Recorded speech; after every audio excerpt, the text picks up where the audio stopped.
Hello guys, welcome back to my channel সাথী বিশ্বাস official. আজ সারাদিন আমি কি করব সেটাই তোমাদের সঙ্গে শেয়ার করব। দাঁড়াও আমি ঝটফট বিছানাটা গুটিয়ে নিই।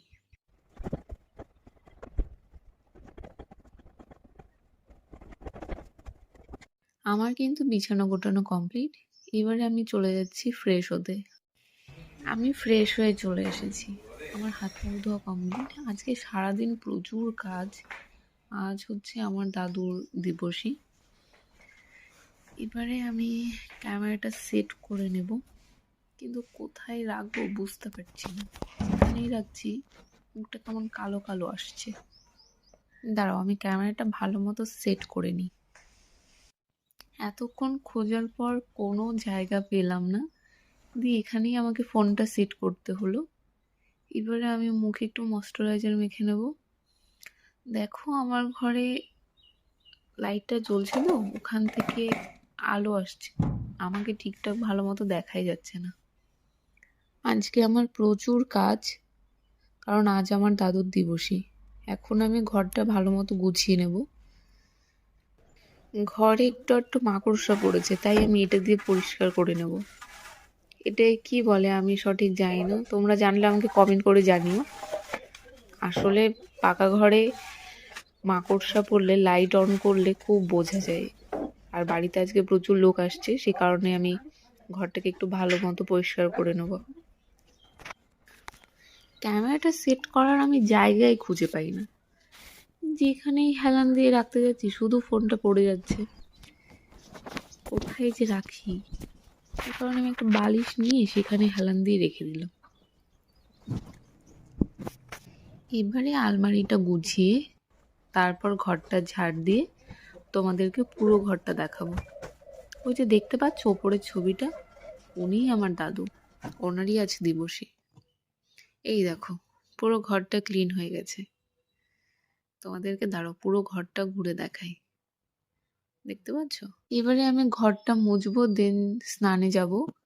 স্নান সেরে একেবারে তোমাদের সঙ্গে দেখা হচ্ছে। আমি স্নান করে চলে এসেছি। এবারে আমি চন্দন বেটে নিচ্ছি, দাদুকে চন্দনের ফোঁটা পরাতে হবে। আর হ্যাঁ, এখানে আমি এই ভিডিওটা এডিট করতে করতে দেখলাম যে ভিডিওতে দেখে মনে হচ্ছে আমি বাঁ হাত দিয়ে দাদুকে চন্দনের ফোঁটা পরাচ্ছি। আসলে কিন্তু নয়, আমি ডান হাত দিয়েই দাদুকে চন্দন পরিয়েছি, কিন্তু ভিডিওটা করার সময় এরকম হয়ে গেছে। আমি এডিট করতে করতে খেয়াল করলাম। চন্দন পরানো হয়ে গেছে, এবার আমি দাদুকে রজনী ফুলের মালাটা পরিয়ে দিলাম। এবারে একে একে ফুলগুলো দিয়ে ভালো করে জায়গাটা সাজিয়ে দেব। আমার দাদু চলে গেছে, আজ 3 বছর পূর্ণ হলো। এবারে আমি একে একে ফলগুলো কেটে নেব। আমি কিন্তু সকাল থেকে এখনো পর্যন্ত কিচ্ছু মুখে দিইনি, বলতে পারো একেবারে নির্জলা উপোস।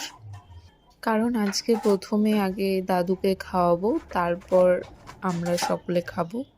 আমার মায়ের তো শরীরটা ভালো নেই, তাই আমাকেই সবটা করতে হচ্ছে, না হলে আমার মাই সবটা করতো। এবারে দাদুর সামনে একে একে ভোগগুলো দিয়ে দেবো। এবারে আমি ধূপ ধুনো দেখিয়ে তারপর দাদুকে ভোগ নিবেদন করব।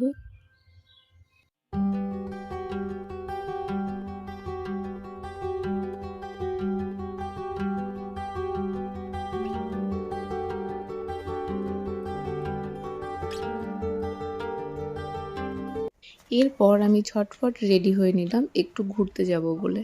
বোন আমাকে ভিডিও করে দিচ্ছিল। ভিডিওটা পুরোটা দেখলেই বুঝতে পারবে আমি কোথায় গেছি।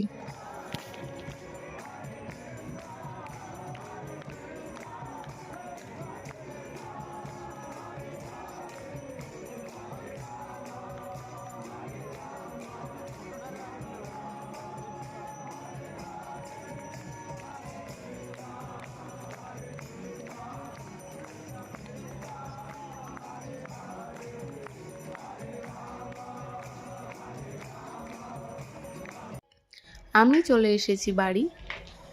এবারে আমি যাচ্ছি রান্নাঘরে। প্রচণ্ড খিদে পেয়েছে।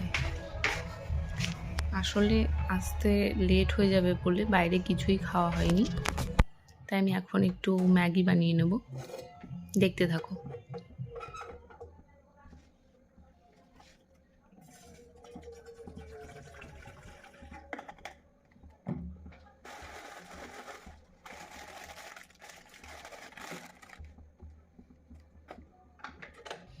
একটুখানি নুন দিয়ে নেবো আগে থেকে জলের মধ্যে ফুটিয়ে, তারপর ম্যাগিগুলো দিয়ে দেবো।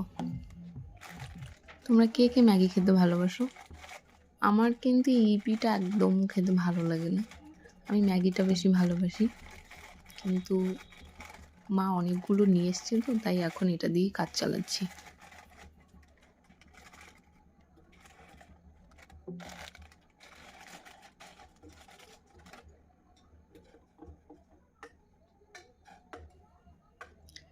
আমার রান্না কমপ্লিট হয়ে গেছে, এবার ম্যাগিটা নামিয়ে নিয়ে আমি ঘরে চলে যাব।